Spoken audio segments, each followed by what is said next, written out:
भाभी प्लीज़ बताओ ना कैसी लगी आपको रूप। पसंद आई होगी ना। वो है ही इतनी प्यारी। भाभी आप बताओ ना, मम्मी पापा और भैया से बात करोगी ना मेरी और रूप की शादी के बारे में। नीता के देवर अमर ने पूछा तो नीता बोली, सच में देवर जी, बहुत अच्छी लगी मुझे आपकी पसंद। अब तो रूप को ही बनाकर लाऊंगी अपनी देवरानी। वादा है आपसे, आप बेफिक्र हो जाओ। आपके भाई और मम्मी पापा जी को मनाने का काम मेरा। लेकिन अभी कुछ दिन रुक जाओ। सोनम जीजी की ननद की शादी हो जाए, आपके भैया आ जाएं, तब उनके सामने सबसे बात करूंगी। भाभी सच में आप दुनिया की सबसे प्यारी भाभी हैं। सच कहते हैं लोग, भाभी माँ का रूप होती है। आप मेरी भाभी ही नहीं, सबसे अच्छी दोस्त भी हो। अमर ने खुशी से झूमते हुए कहा। अमर अपनी भाभी नीता से अपने दिल की हर बात कह लेता था। दोनों हम उम्र थे तो दोनों की अच्छी बनती थी।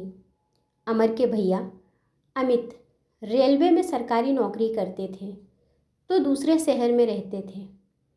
पहले तो नीता भी वहीं रहती थी, लेकिन अभी 6 महीने से अपने सास ससुर के साथ रह रही थी। 2 महीने पहले ही उसने एक प्यारे से बेटे को जन्म दिया था। नीता सोच रही थी सोनम जीजी की ननद की शादी पर जब अमित आएंगे तो उनके साथ चली जाएगी। अब तो उसने माँ जी से सीख लिया है कि बच्चे को कैसे संभालना है। और अमित भी तो बेचारे 6 महीने से अकेले ही एडजस्ट कर रहे हैं।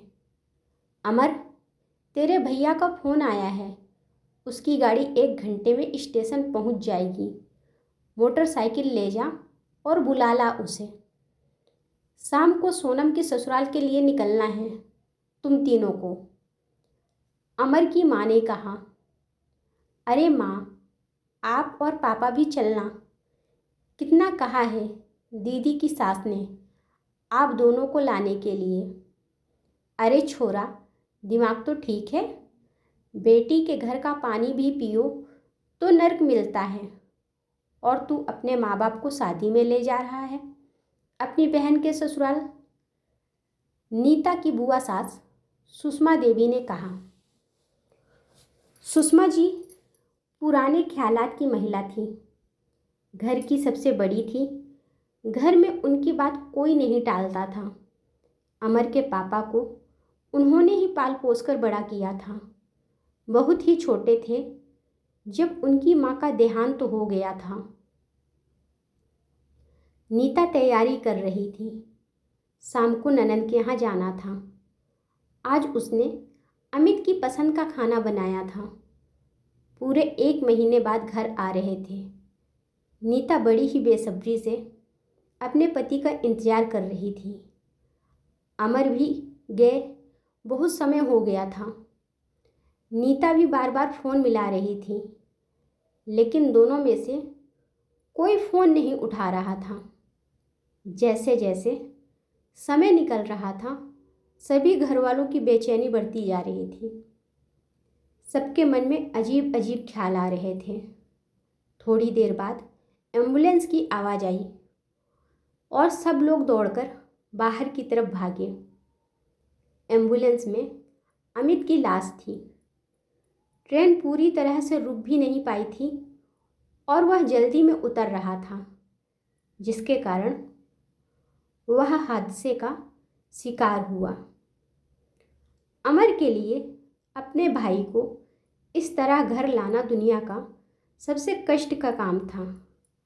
मम्मी पापा और नीता तो बेसुध ही हो गए थे।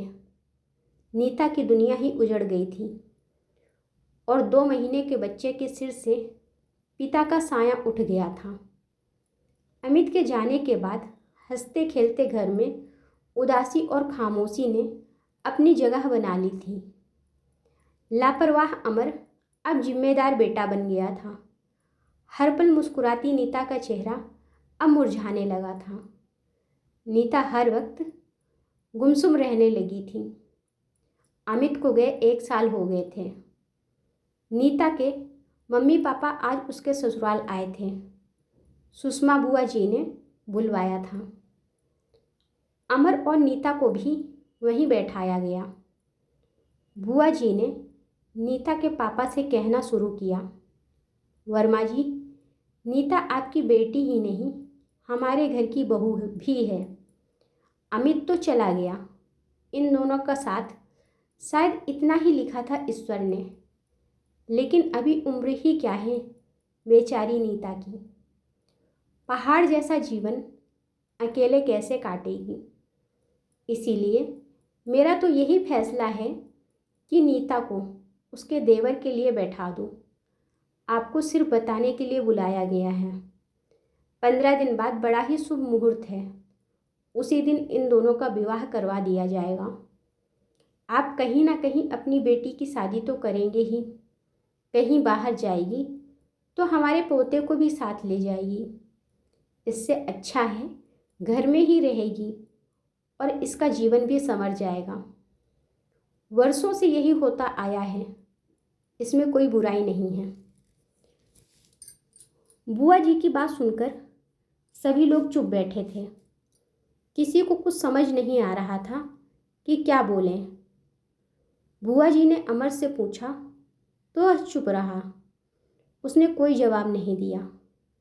फिर उन्होंने नीता की तरफ देखा। नीता ने अपने आंसू पोंछे और बोली, बुआ जी, आपके इस फैसले को मैं बिल्कुल भी नहीं मानती। अमर भैया को हमेशा मैंने अपने छोटे भाई की तरह माना है। उनको पति का स्थान मैं कभी नहीं दे सकती। आप लोगों को मेरी फिक्र करने की ज़रूरत नहीं है, मैं ठीक हूँ। आप सब लोग हो ना मेरे साथ। अमर मुझसे बिना शादी करे ही मेरे बेटे को पिता का प्यार दे सकते हैं। और भविष्य में कभी मुझे लगा कि जीवन साथी की आवश्यकता है और मैं मन से तैयार हूँ किसी को अपनाने के लिए, तो मैं आप लोगों को खुद बता दूंगी। फिर उसने अपने सास ससुर से कहा, मम्मी जी, पापा जी, अमर भैया की शादी 15 दिन बाद उसी शुभ मुहूर्त में होगी, उस लड़की के साथ जिसे वह पसंद करते हैं। रूप नाम है उसका, इनके साथ पढ़ती है। मिली हूँ मैं उससे, बहुत ही प्यारी लड़की है। उसको ही मैं अपनी देवरानी बनाकर लाऊंगी।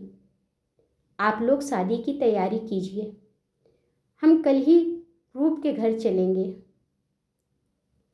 नीता की बात सुनकर सब निशब्द थे। बुआ भी कुछ बोलना चाह रही थी, लेकिन अमर के पापा ने उनको रोक लिया था।